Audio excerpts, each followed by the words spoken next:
We sit down with Steve Sherk, who ran over 150 trail cameras in the big woods of Pennsylvania, and here is what he saw from that data for the dates between October 1 to mid-October. Some really good information. Hope you guys enjoy it. If you do, hit the subscribe button. Let's get right into it. Here we go. I'll kind of go over October 1 to about October 6th here, which we had some pretty decent movement. It's not quite typical for that much movement. I actually usually see worse, but October of 2020 was actually a cooler October. And once again, like, I'm not saying, you can see on here the high temperatures were mainly 60s and 50s, the lows were 40s and high 30s.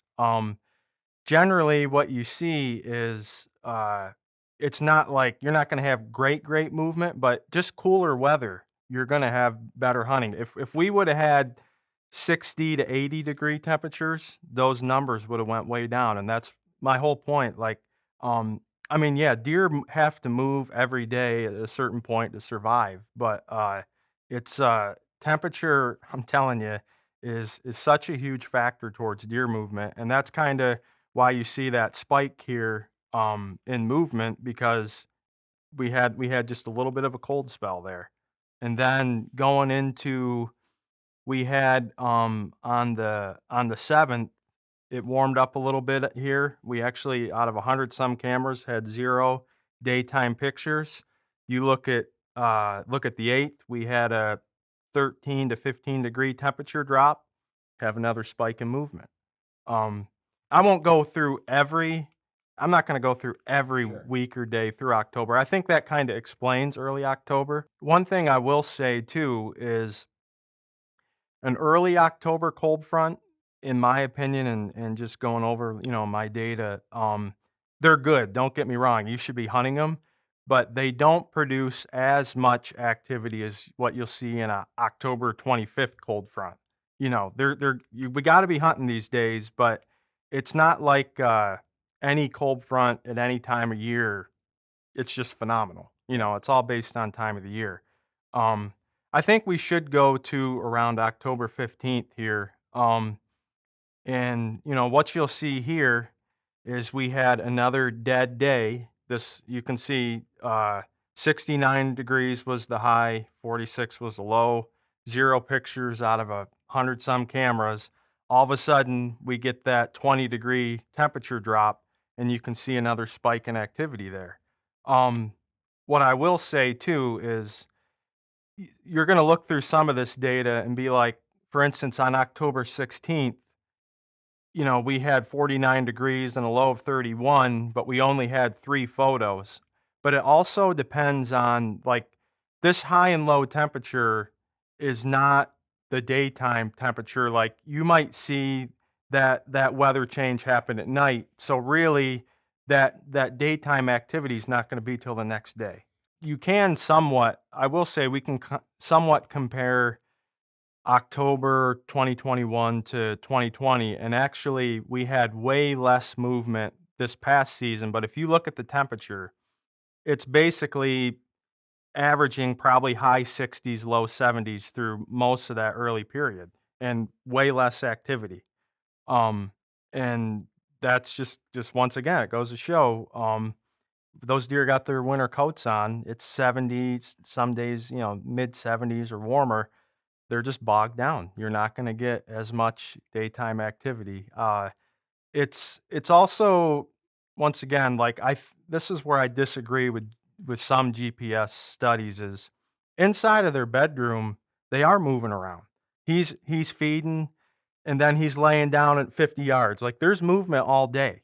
So that's why I like using trail cameras in a certain way, because and as hunters, we're more probably interested in that full range activity. So that's why, I feel like you can get even better information because it's not all in one little spot. Yeah, I think that's a really good point that, a lot of people think you always hear people say, it's nocturnal, buck's nocturnal. Like, Yeah, deer get up and move all throughout the all day. day. They get up, they eat, they browse, they lay back down, just like you said, Yep. but it's in a very limited space, very limited area, and if you're not where they're laying their head, like you're not going to see them. Especially early in the season. That's what the biggest challenge for hunters is. Roughly, I know some states open up sooner, but in Pennsylvania, it's generally around October 1st. Yeah.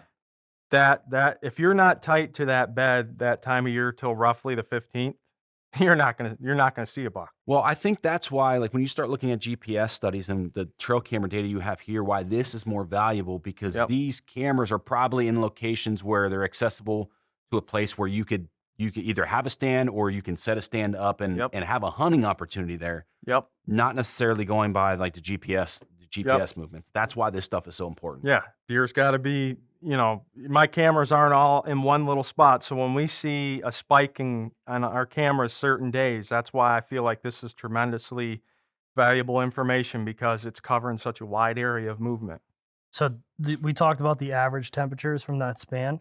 October 1st through the 16th, the average is 70 degrees. There you go. It's dead. The first day, October 1st, is the coldest day in that stretch. Yep. You had the most activity. We had the most. There There you go. And then you get the October 17th, and you have a 18-degree temperature drop. And look what happens. And there's your next spike. Exactly. Which I will say was a Sunday this year. Sucked. Because that sucks in Pennsylvania. Because I was at your camp. Yep. That was the Sunday that I showed up, and we're like, man, we should be hunting today. It was drizzly. Yep. It dropped 18 degrees.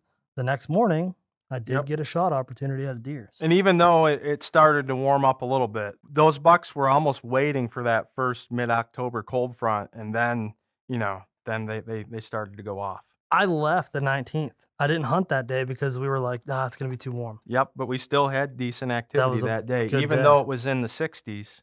But still, like I said, most years, these numbers in October, this looks good right here. But remember, this should actually be, these lines should be way at the end of this chart than if the weather's right. But overall, we really didn't have, I think in October last season, we only had one or probably 2 days where it got 32 or below for the low.